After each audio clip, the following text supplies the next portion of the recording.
ইসলাম গ্রহণ করেছেন Donald Trump, নতুন নাম দেলোয়ার হোসেন টেলু সকালে পৌনে ৫টা পূর্বাহ সংবাদ শর্ত অনুযায়ী নির্বাচনে জয়লাভের পর অবশেষে ইসলাম ধর্ম গ্রহণ করে আলোর পথে ফিরে এসেছেন ডোনাল্ড ট্রাম্প।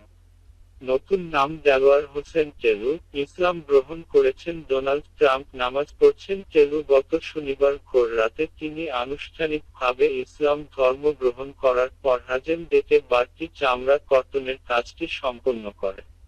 এরপর জীবনের প্রথমবারের মতো ফজরের নামাজ আদায় করে বিছানায় শুয়ে কিছুক্ষণ বিশ্রাম নেন।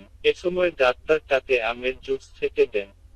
ধর্ম পরিবর্তনের ব্যাপারে সাক্ষাৎকার নিতে যাওয়া সব সাংবাদিকদের ফিরিয়ে দিলেও বিশেষ অনুরোধে প্রথম আলো সাংবাদিকদের ভেতরে প্রবেশ করতে দেয়া হয়।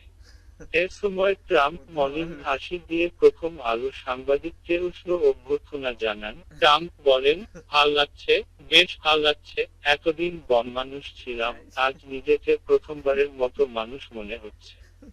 মুসলমানি করার পর আমার শরীরটাও অনেক হালকা হয়ে গেছে। ডাক্তার বলল আমার ওজন ১০০ কেজি থেকে কমে ৮৭ কেজি হয়ে গেছে। আমি আনন্দিত, নিজের এ জীবন আজ আমি বিশ্ববাসীর উন্নয়নের স্বার্থে সঁপে দিতে চাই। বাংলাদেশ ফিরে গিয়ে দেশবাসীকে আমার জন্য দোয়া করতে বলবে। আমাদের সব নতুন নতুন ভিডিওর আপডেট পেতে চ্যানেলটিকে সাবস্ক্রাইব এবং লাইক শেয়ার কমেন্ট করবেন।